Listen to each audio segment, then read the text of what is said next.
E a guerra no PT pela sucessão do trono de Lula já começa a todo vapor, com duas facções rivais que têm se matado aí publicamente, tem afirmações e ataques uns contra os outros, sem o menor pudor, demonstrando claramente aquilo. E veja, eu já fiz alguns vídeos falando sobre isso, sobre essa guerra interna dentro do PT, sobre as críticas do Zé Dirceu ao PT e ao Lula, sobre as críticas do Genuíno ao PT e ao Lula, mostrando que eles estão se destruindo. E isso é uma oportunidade para nós da direita, uma oportunidade para nós vencermos nas eleições de 2024, vencermos nas eleições de 2026, uma oportunidade para a gente acabar de uma vez por todas com um projeto totalitário e corrupto de poder do Partido dos Trabalhadores. É por isso que eu faço questão, sempre que tem um novo embate do petismo, eu faço questão de gravar um novo vídeo, de falar para cada um de vocês o que está acontecendo, justamente para a gente se preparar, para a gente se armar, para a gente estar apto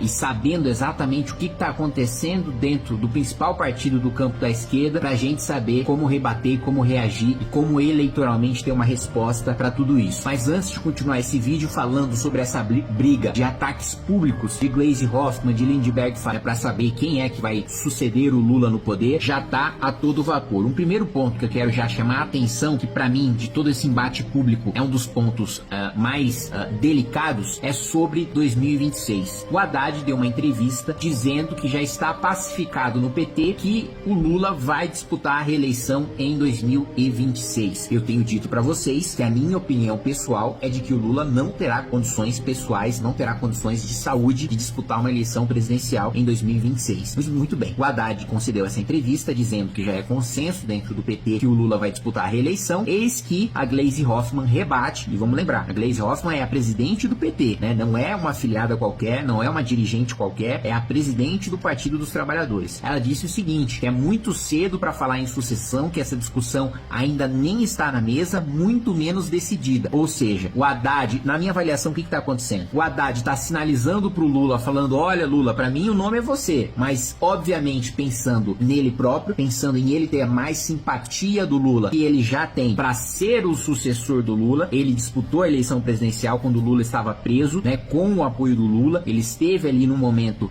mais difícil do PT, né, encarando derrotas em sucessivas eleições, foi derrotado na Prefeitura de São Paulo, foi derrotado no governo do Estado, foi derrotado na presidência da República, mas sempre se manteve leal a Lula e leal ao PT, e o Lula reconhece isso. E justamente por isso, esse reconhecimento do Lula ao Haddad gera essa ciumeira em quem tem pretensões de ser o presidente da República pelo PT, né, no lugar do Lula. Quem tem pretensões de disputar a eleição em 2026. E eu vejo esses dois nomes com pretensões muito claras, né, de disputar eleições pelo Partido dos Trabalhadores à presidência da República. Gleisi Hoffmann e Lindbergh Farias. Esses dois estão fustigando, estão atacando sem parar o Haddad, não por divergência ideológica, não por divergência programática, como é o que eles têm colocado, o que eles têm justificado publicamente, porque qual que é a desculpa do Haddad para a Gleisi atacarem o Haddad publicamente? Eles dizem que o Haddad está sentado no colo do mercado, que o Haddad ele está atendendo aos anseios da Faria Lima, e em certa medida eles estão certos. Em certa medida o Haddad está sim, né, atendendo a uma agenda de setores da Faria Lima, aqueles setores da elite brasileira que eu sempre critico aqui para vocês, a elite patrimonialista, uma elite corrupta, uma elite que conseguiu formar sua riqueza com base no patrimonialismo. Eu não estou falando que toda a elite é composta por gente desse tipo, mas boa parte da elite é. E a esses setores, sim, Fernando Haddad tem atendido, da mesma maneira como o PT atende, né, a interesses da elite dos irmãos Joesley e Wesley Batista, a elite das empreiteiras que foram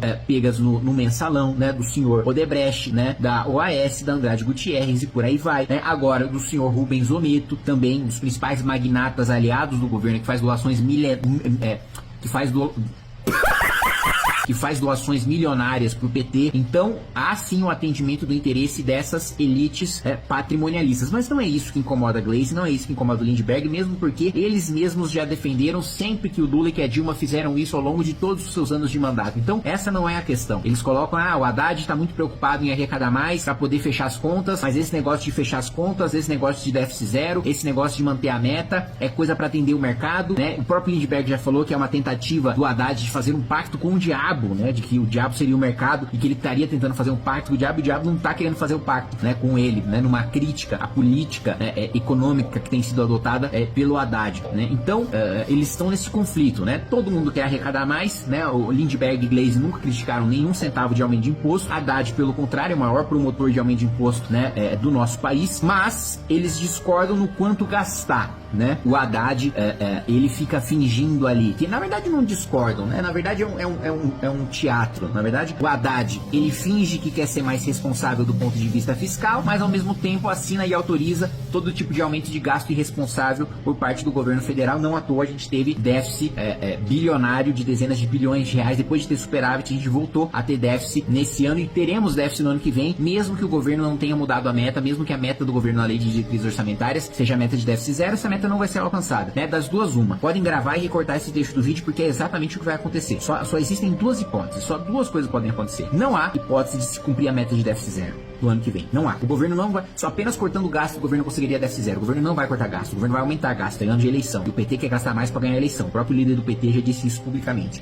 E o segundo ponto, nós sabemos que no arcabouço fiscal do Haddad, inicialmente, não havia nenhuma medida de ajuste. Mas a Câmara dos Deputados deixou o texto menos pior e colocou alguns chamados gatilhos fiscais, ou seja, algumas obrigações de ajuste fiscal que o governo tem a partir do momento que ele não cumpre a meta ou que tudo indica que o governo não conseguirá cumprir a meta fiscal. Pois muito bem, o Lula não vai aplicar nenhuma medida de ajuste no ano de eleição. Ele sabe que é impopular, ele sabe que tira votos, então ele não vai fazer isso. Então das duas uma, vamos lá, recortem e anotem isso daí porque é exatamente o que vai acontecer. Ou o Lula vai mandar uma lei complementar mudando o arcabouço fiscal, né, acabando com as medidas de ajuste do arcabouço fiscal, e aí, mesmo não cumprindo a meta, ele não vai ser obrigado a fazer ajuste nenhum, ou ele vai simplesmente mandar um projeto mudando a meta, falando, olha, putz, a gente não vai conseguir meta zero mesmo como a gente previu no ano passado, vamos mudar aqui para uma meta de 50 bi de rombo, de 100 bi de rombo, de 150 bi de rombo, sabe-se lá do quanto vai ser. Exatamente isso que vai acontecer. Então, meus amigos, nós precisamos ficar muito atentos a essa guerra, a essa briga que está tendo dentro do PT, porque ela é muito benéfica para nós. Quanto mais a liderança do Lula se esvai, mais o PT fica acéfalo, mais o PT fica sem comando, mais o PT fica sem liderança, porque o PT, e eu digo isso sempre, o Lula, ele sempre fez questão de massacrar todas as outras lideranças